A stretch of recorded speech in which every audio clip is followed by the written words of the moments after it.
So I've seen all the videos on YouTube of these Honda 3813s.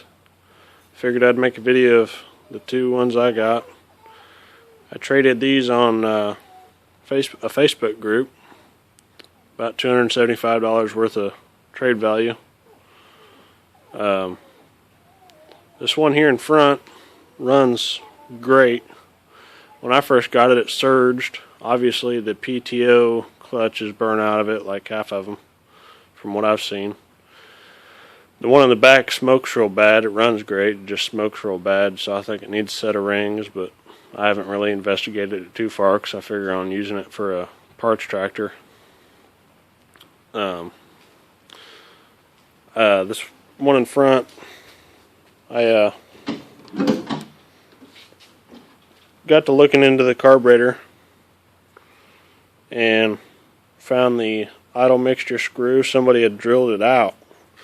There's seems like a brass insert where the screw goes in, and somebody drilled that out. So I think it was either getting not enough fuel or too much. I'm not sure. But I pulled the carburetor off this one over here and tore it down, cleaned all the jets out, put it back together, and put it on this tractor. And as you can see, this thing is cold. I mean, it's just completely cold. And just a touch of the starter.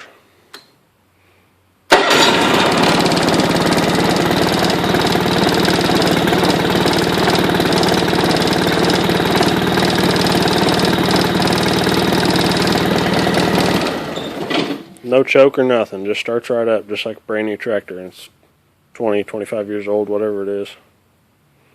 That just amazes me. But I had the engine out, timing belt was kind of loose, so I tightened it up, pulled the flywheel off, tightened it up. I pulled the PTO off, and I got it sitting over there.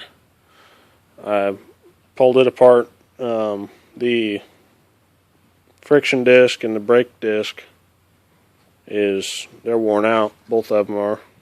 The friction disc, actually the friction pads on it, just completely fell off in my hands. So I'm gonna have to order a new PTO friction disc and that little kit they sell for $170 or whatever, because I plan on using this tractor to cut the grass. Everything else on it's great. When I first got it, the PTO was locked up. It'd just stay on when you started the tractor. So I know the spindles, I mean, they sound good. They're not crying or nothing. So I think they'll be just fine. Change oil on it, put a new filter on it. So, got a new filter on it over here. I don't know if you can see it or not. New filter. I think I put 1040 in it, if I remember right. Drained all the radiator fluid, put new coolant in it. Battery seems to be doing alright, so I'm not going to mess with it right now. Cool's fine. I mean, I drove it down to my parents' house a while ago and back with my daughter. She likes riding on it. Didn't ever overheat, nothing. I plan on putting a coolant temp sensor in it. I got a coolant gauge there and a battery gauge there. I got it hooked up. But tires hold air, emergency brake works. I mean, it's just amazing what kind of condition it's in. One of the headlight bulbs is out, but the other one works. I need to get a new bulb for the other one. This one over here, it's like I said, the engine's I can't really move this one forward a little bit.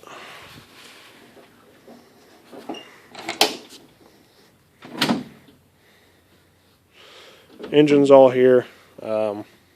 Everything's here. That's the carburetor. I wish I had that jet out so you could see it, but right there where the idle mixture screw is, they had that drilled out. So this carburetor, not only that, but I need that little spacer gasket that goes in between there to be able to run this one. I suppose I could get it going because I've got the deck for it right there. I just figured I'd use it for a parts tractor to keep this one going as long as I can.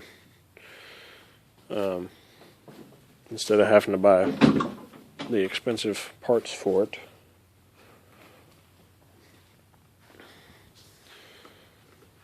But yeah, and I got plenty of other projects around here. I've got that golf cart over there. I put a Honda, I think it was a 250, tore the frame apart. And I welded all the suspension parts in and cross members and whatnot, so it's a golf cart sitting on four-wheeler suspension. It's got the engine cradle and stuff in it still. I've got that 200 motor sitting right over there. Got to get it going, and I'll put it in there eventually. But project after project. Got a wheel horse sitting right there. It's all torn down. Going through it, painting it up, getting all the rust off, and put it back together. The deck's sitting there for it.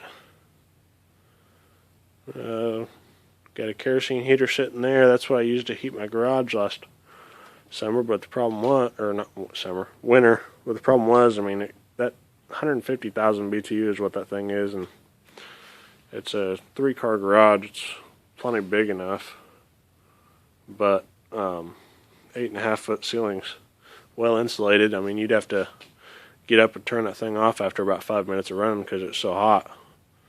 So I got this natural gas furnace. I'm going to convert it over to propane and put some new orifices in and the spring and the fuel valve. And I'm going to run that next winter, so I got to get that going this summer. I'm going to run some duct work up there. I'm hoping to get the insulation done on the walls this summer and do some plywood maybe, or drywall one. Get it more well insulated. I've got my Yamaha Maxim 750 over there.